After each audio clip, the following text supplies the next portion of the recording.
There's something different about you, isn't there? You've always known.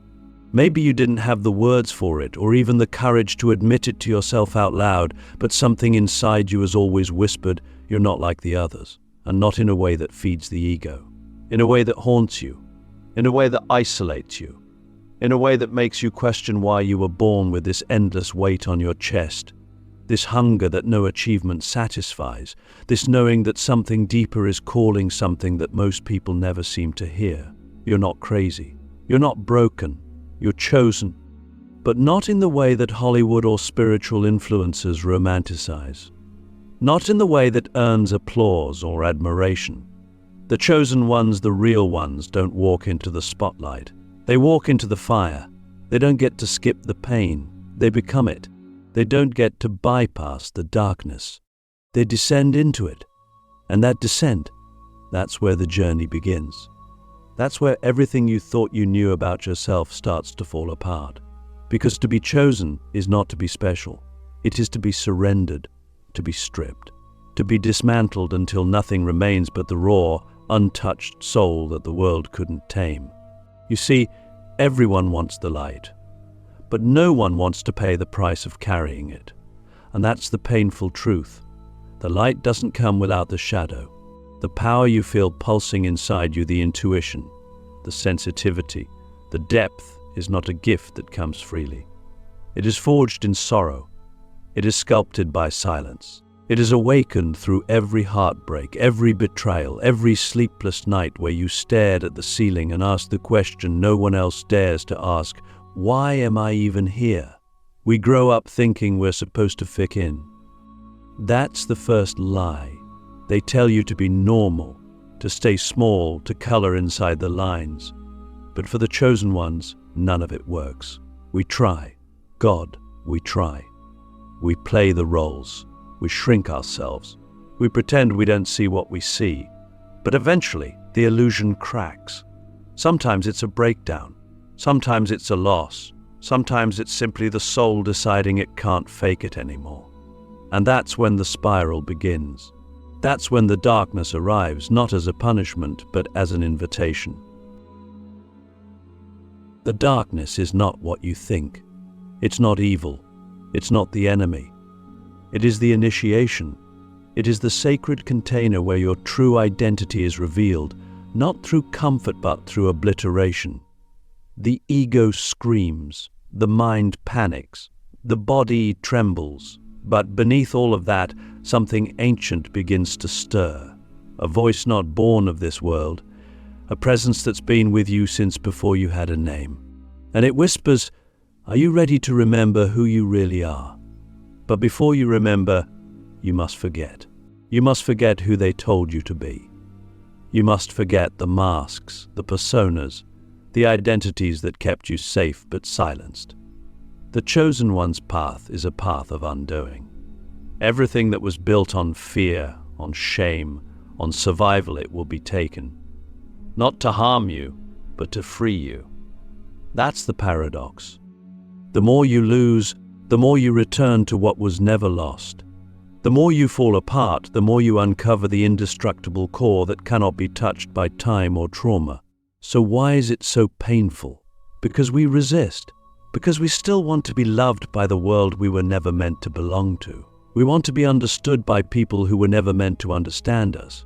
We want to be accepted in systems that were never built for our truth. And so we suffer, not because we're cursed, but because we're trying to negotiate with a destiny that doesn't compromise. Have you ever asked yourself why your life has been so intense? Why you felt everything so deeply? Why you've died 1,000 inner deaths while others seem to float on the surface? It's because your soul signed up for something different. You didn't come here to repeat. You came here to break the pattern. You didn't come here to blend in. You came here to wake people up. But here's the secret no one tells you. You can't awaken others until you've survived your own awakening. And awakening isn't pretty. It's not crystals and mantras and vision boards. It's crying on the floor at 3 a.m. because everything you thought was true is dissolving. It's realizing that your trauma was not just something that happened to you, but something that shaped your mission. It's looking in the mirror and seeing the pain, the rage, the shame, and finally embracing it as sacred. Because the chosen ones don't heal by escaping the dark. We heal by becoming the light that the darkness can't swallow. And this is just the beginning. Because once the darkness has stripped you bare, once the illusions are gone, you're left with a choice most people run from, a choice that defines everything that comes next. Will you rise as who you truly are, even if it costs you everything that kept you safe? In the next chapter, we'll go deeper into what happens after the breaking. We'll explore the silent period, the void when nothing seems to make sense, and why that space is the most powerful part of your transformation. We'll talk about the real consequences of being chosen, the isolation, the rejection, the loneliness, and how those are not signs you're failing, but signs you're activating. Because the path of the dark chosen one is not about being seen, it's about seeing through. Click subscribe to this channel to get more profound spiritual lesson. There is a space that no one warns you about on the journey of becoming. It's not the pain of the breaking. That part is loud, messy, dramatic. Nor is it the glory of the rising when you finally start to feel your own power. It's the in-between, the void, the quiet, desolate stretch after everything you've known has collapsed, but before anything new has begun. This is the part where time slows down, where your identity dissolves into sand and slips through your fingers no matter how tightly you try to hold it. It's not depression, not exactly. It's not numbness either. It's something deeper, something more sacred and terrifying. It's the space where you no longer are who you used to be, but you're not yet who you're becoming. This void is where most people give up. They think the silence means abandonment. They think the confusion means failure. But the truth is, the void is not a punishment. It's the womb. It's the sacred pause between death and rebirth. And if you can sit in it long enough, if you can resist the urge to force clarity, to rush healing, to rebuild your ego just to feel like someone again, you will begin to hear the voice of your soul in a way you never have before. But it requires patience and presence and the kind of courage that doesn't look heroic on the outside but feels like survival on the inside. Because in the void, nothing responds to your efforts. Your old tools stop working. Your intellect can't figure it out. Your affirmations fall flat. Meditation feels empty. Prayer echoes back in silence. And that silence, that's the mirror. That's where you confront the parts of yourself that only exist when you're no longer being applauded or validated or seen. The parts that don't care how spiritual you look. The parts that ask you, who are you without your story? Have you ever sat in a room with no distractions, no goals, no tasks, and simply felt the weight of your own existence pressing down on you like gravity? That's the void.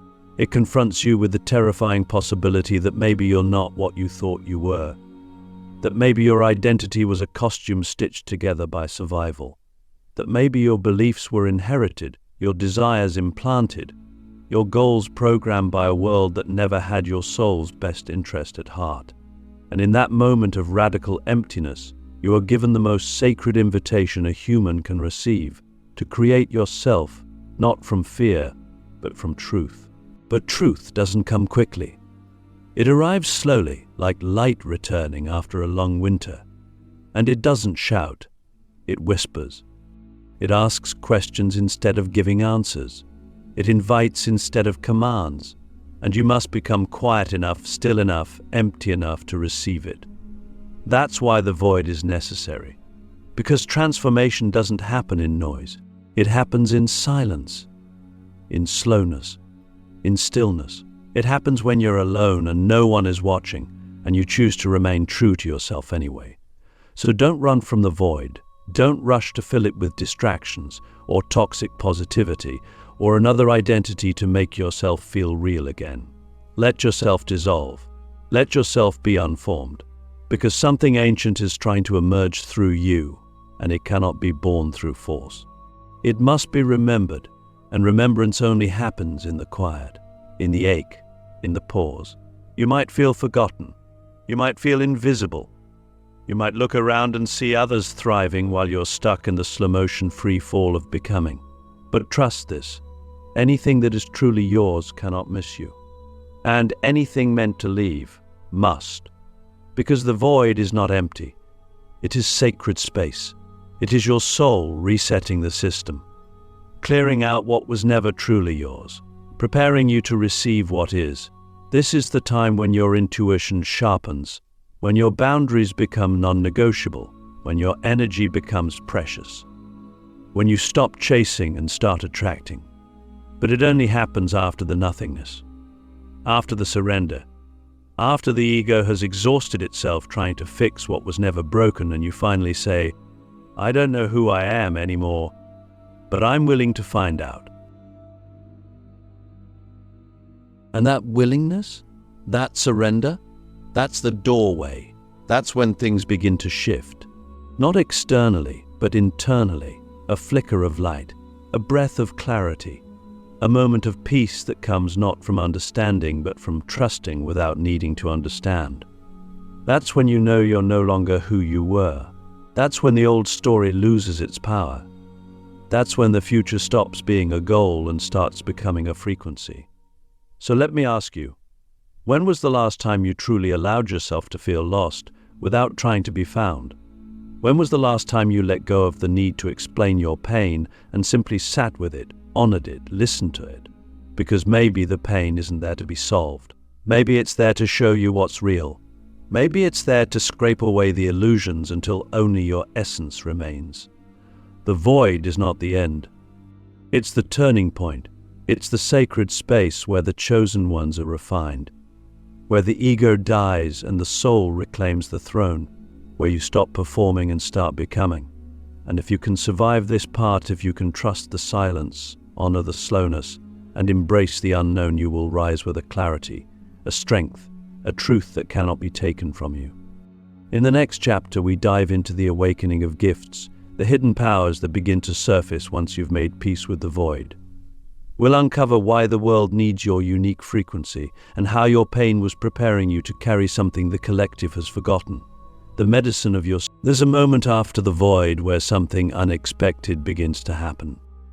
Not a grand explosion of light, not a trumpet blaring cinematic rebirth. No, it's much quieter than that. Subtle. Almost unnoticeable at first. It's the way your breath deepens without effort. The way your body starts to feel like it belongs to you again.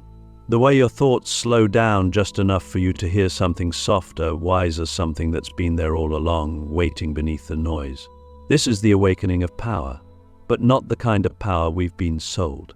Not dominance, not control, not superiority.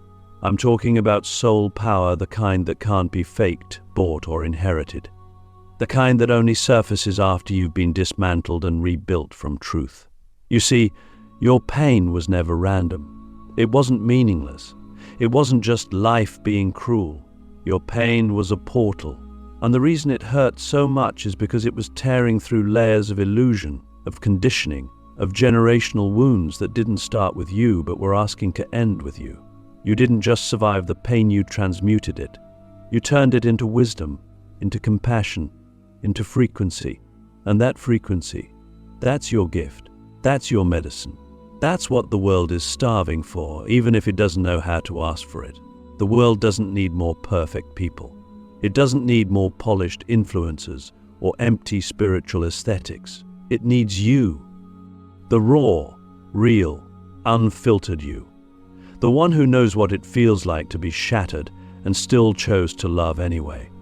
The one who's held grief like a storm in their chest and still showed up for others. The one who has walked through the dark night and came out not with answers, but with presence. Because presence is more healing than any advice. And when you carry your presence with reverence, it changes the air in the room. It reminds people of their own depth. It gives them permission to be real too. But here's the thing no one tells you. Your gift won't always feel like a gift. Sometimes it feels like a burden. Because once you awaken, you can't unsee. You feel more. You notice more. You start picking up on energies, on lies, on subtle dishonesty in yourself and others. You can't tolerate fake anymore. You can't betray yourself just to keep the peace. And that level of sensitivity, it's not weakness. It's supernatural. But it takes strength to hold. It takes discernment to navigate. It takes boundaries to protect. Because not everyone is ready for the truth you carry. Not everyone will welcome your frequency, and that's okay. You're not here for everyone. You're here for the ones who remember something when they're near you. The ones who feel less alone because you exist. The ones who are ready to wake up because you did. Your power isn't in what you say. It's in who you are. It's in how you listen, how you don't flinch when someone shows you their pain because you've sat with your own. It's in how you don't rescue people from their darkness, but you sit with them in it until they realize they're not alone. That's what a real chosen one does. Not save the world from above, but walk through the mud with others, showing them the way back to themselves. And ironically, the more you embody this power, the less you need to prove anything. You stop trying to be impressive. You start being impactful. You stop seeking validation and start becoming a vessel. You realize that your story, your suffering, your survival, it was never just about you. It was about the frequency it left behind. The vibration that now lives in your voice, your eyes, your silence. That's what people feel. That's what heals them. Not because you're trying to heal them, but because you've healed yourself, and now your presence radiates that possibility. So let me ask you, what if your pain was the training ground for your purpose? What if the very things you thought disqualified you were the exact things that prepared you? What if your scars weren't shameful but sacred? Proof that you've been initiated into something most people run from their entire lives. And what if your sensitivity, your ability to feel so deeply wasn't a flaw, but a gift the world forgot how to value? When you stop hiding your pain, you unlock your power. When you stop pretending you're fine, you become free. Because pretending keeps you stuck. It keeps others stuck. But your authenticity, that's liberation. Not just for you, but for everyone who comes into contact with you. You become a living mirror, a sacred reminder, a lighthouse for those still lost in their storm. And this is where the chosen ones begin to shift from survival to service, not in a self-sacrificial way, but in a way that says, I've walked through the fire. Now I walk with others, not to carry them, but to show them they can carry themselves. That's leadership. That's mastery. That's the kind of power the world needs right now, not louder voices, but deeper presences. Not more noise, but more realness. You didn't go through all of that pain for nothing. You went through it to become a portal, a reminder, a transmission of truth in a world full of distractions. You went through it to remember who you are so others could remember too. In the final chapter, we'll explore how to live from this place, how to embody your truth in everyday life, how to protect your energy without closing your heart, and how to walk through the world not as someone trying to fit in, but as someone who came to shift the frequency of the entire room. After the darkness, after the void, after the first flickers of power awaken within you, there comes a moment where life calls you back into the world. But you're not the same. You can't be. Something irreversible has happened. You've touched the core. You've seen what most people spend their entire lives avoiding. You've looked at your shadow and didn't flinch. You've walked through the fire and didn't run. And now you return, but not as a follower. Not even as a leader in the traditional sense. You return as a light carrier, a sacred disruptor, a living reminder of what's real. But let's be honest, returning is the hardest part. Because the world hasn't changed just because you have. The world still runs on illusion. It still rewards the superficial. It still fears authenticity. And here you are, with a heart that's been cracked open, with eyes that see through veils, with a soul that refuses to play small. How do you live in a world like that without losing yourself again? The first step is understanding that your presence alone is the medicine. You don't need to preach. You don't need to fix. Your job is not to convert people into your vision.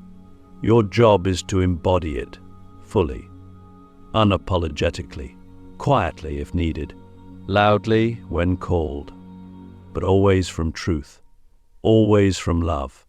You become the frequency you once searched for. You become the safe space you never had. You become the grounded, unwavering presence that doesn't collapse when others project their fear onto you. And they will. The more you live in your light, the more it will trigger the unhealed shadows in others. You'll be misunderstood, resented, dismissed. Not because you're wrong, but because your presence challenges their comfort. It reflects back everything they've avoided. And still, you must not shrink, not to be liked, not to be accepted, not to feel safe, because you didn't come here to be tolerable. You came here to be true. Living as a light carrier means creating boundaries so you don't bleed out your energy trying to save people who haven't chosen to be saved. It means knowing when to walk away, not in anger, but in sovereignty. It means choosing solitude over shallow connection, depth over popularity, purpose over performance. And it means remembering that even when you feel alone, you are deeply not, because others like you exist, quiet forces, rare souls, scattered across the planet, doing the work in silence, holding the frequency, birthing the new world through their being. It also means returning to the simple, to the sacredness of breath, to the wisdom in your body, to the daily practices that anchor you. You realize you don't need to chase enlightenment anymore. You carry it in your presence, in how you speak to the cashier, in how you hold space for a loved one, in how you say no firmly but kindly, in how you choose rest when the world demands hustle. Enlightenment stops being a destination and starts being a way of walking through the world with integrity, with reverence, with love. So let me ask you this: how would your life change if you stopped waiting to be ready and simply began living as the version of you that already knows? What if you trusted that your path doesn't need to look like anyone else's, that your timing is divine, that your weirdness is your wisdom? What if the very things you've hidden the most, the quirks, the sensitivities, the visions, were the parts of you the world most desperately needs? The truth is, we are not here to escape the world. We are here to transform it, not through force, but through embodiment, through being so anchored in our soul that our energy shifts the field, even in silence. That's what the dark chosen ones were born for, not to fit into the old paradigm, but to end it, to dismantle it from the inside out, to walk into the spaces where fear still reigns and hold such a strong light that others remember who they are just by being near you. And no, it's not always glamorous. It's often thankless, quiet, invisible. But you didn't come here for recognition. You came here for resonance. And when you live in that frequency, your life aligns. The right people find you. The right opportunities open. Synchronicity becomes your compass. And even in the chaos of the world, you remain rooted, centered, powerful. You're not becoming anything anymore. Yo Ari. You've returned not to the world as it was, but to the world as you now see it, and your presence here as you is the revolution. You are the medicine. You are the medicine. You are the light that knows the dark and still chose to shine. Welcome home.